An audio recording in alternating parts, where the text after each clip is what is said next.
Welcome back to the Foundry by Forge College. I'm really thrilled you're here. So today we're examining a truly essential engineering blueprint for smart contract security. We're talking about the checks, effects, interactions pattern, or CEI for short.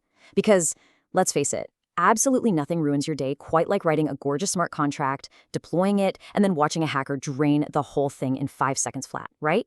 Today, we're going to translate that high-level security theory into a practical, unbreakable, line-by-line discipline. Here's our schematic for this explainer. 1. The reentrancy threat. 2. The CEI pattern blueprint. 3. The airlock mental model. 4. Fixing a contract. 5. Fail-safe techniques. And 6. Your next implementation steps. Let's just dive right in. All right, Section 1. The reentrancy threat. Understanding the exploit. So, before we can actually build a proper defense, we gotta understand the offense, right? The notorious reentrancy attack. Now, reading the strict definition, it kind of sounds like a sci-fi time loop, but think of it like this. Imagine walking into a bank asking to withdraw your entire $100 balance, and the teller just hands you the cash. But crucially, before that teller actually types into their computer to update your account balance to 0, you ask for another $100. And because their system hasn't updated yet, it thinks you still have the money. Crazy, right? Well, in smart contracts, an attacker can write malicious code that does exactly this. It loops back into your contract to withdraw funds over and over and over again before your contract ever actually updates its internal ledger.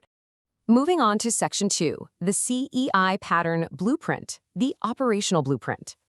Okay, to stop this whole time loop exploit from happening, we rely on a really strict ordering discipline.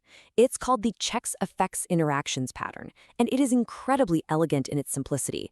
This sequence acts as your ultimate operational blueprint. Step 1, checks. You perform authoritative checks, like are you who you say you are? Do you actually have the funds? Step 2, effects. Apply effects to the state. This right here is where you update the internal ledger, changing that balance to 0. And finally, step 3, interactions. This is where you actually make the external call to hand over the funds. Notice the order there. You do all your internal accounting before you ever interact with the outside world. Now think about how beautifully this concept translates into actual code topography. As you're reviewing your contracts, you can literally map these 3 steps to specific regions of your function. Checks, those happen at the very top or maybe inside a pre-executing modifier. Effects, those happen right in the middle. Your state rights, your balances, your flags, and interactions, those external calls, they happen at the very end. By placing authoritative state changes before any external control is handed over, you completely, 100%, slam the door on that reentrancy window. Section 3. The airlock mental model, visualizing CEI security. To really burn this blueprint into your memory, let's step away from the code for a second. We're going to use a mechanical mental model. I want you to imagine your smart contract function is a highly secure space station airlock, okay? With 2 doors. You verify a visitor's identity and permissions at the first door. Those are your checks. Once they're inside, boom, the door seals behind them. Now they're in the inner chamber, where you update the station's manifest and adjust the internal records. Those are your effects. Safely insulated from the vacuum of space, right? Only after everything is internally logged and secured do you open the outer door, the interactions, to release them out into the external world. And you know, this brilliantly illustrates our golden operational rule here. Never, ever execute an external interaction until your internal ledger absolutely reflects reality. Literally, never open the outer door while the chamber still holds the old vulnerable configuration. If you hand over control to an external contract while your internal balance still says the user has funds, well, you're basically venting your entire airlock into space. All right, Section 4, fixing a contract, applying CEI to code. So let's actually think about what happens to the code when a developer forgets how these airlock doors are supposed to work. Consider a vulnerable setup, a real disaster waiting to happen. The developer checks the balance, then immediately sends the funds, the interaction, and only then tries to deduct the balance, the effect. Guys, they left the airlock wide open. The external contract receives the funds, pauses the execution, and loops right back to the top to withdraw again. No good. But compare that to the corrected CII order. We check, we deduct the balance, securing the state, and then we send the funds. Breaking down that corrected version line by line, you can see we cleanly separate our responsibilities. Line 1 is our require statement. That's our check. Line 2 is our storage subtraction, our effect. And line 3 is the low-level call, our interaction, pushed all the way to the very end of the function. By simply swapping lines 2 and 3, you go from completely compromised to highly secure. It's honestly incredibly satisfying when you see just how clean this logic is in practice. Section 5. Fail-safe techniques. Adding defense layers. Now, even with a perfect schematic, good engineers always add fail-safes.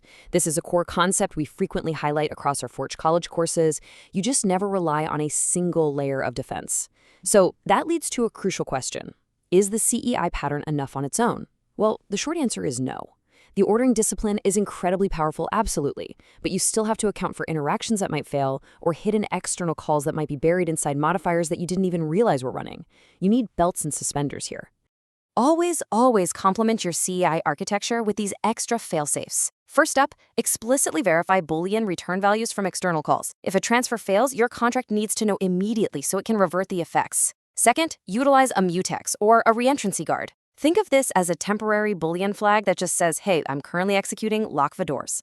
And third, use a pullover push pattern. Instead of your contract actively pushing funds out to users, which is super risky, update their balance in your internal ledger and make them call a separate withdrawal function to pull their own funds.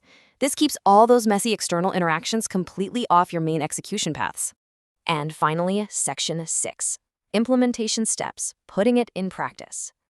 Okay, so now it's time to take all this structural knowledge and prepare for some hands-on coding. Before you actually go and implement CI patterns in your live code, I want you to do a really quick exercise. Pick a short withdrawal function from literally any smart contract. Now, physically annotate every single line. Label it as a check, an effect, or an interaction. Read through the modifiers to see if they're hiding any sneaky code, and finally, mark exactly where you'd place a mutex lock and a return value check. I promise having this annotated blueprint is going to make writing secure code feel like second nature. Secure that airlock, finish up those implementation notes, and really think about how this pattern transforms your whole approach to coding. If you want to dive deeper into smart contract security, be sure to visit forge.college. But before you go, I want to leave you with one final thought to chew on. If you deployed your biggest smart contract right now, are you absolutely sure you closed the airlock before handing over the keys? Something to think about. Keep learning, keep building securely, and I'll see you in the next explainer.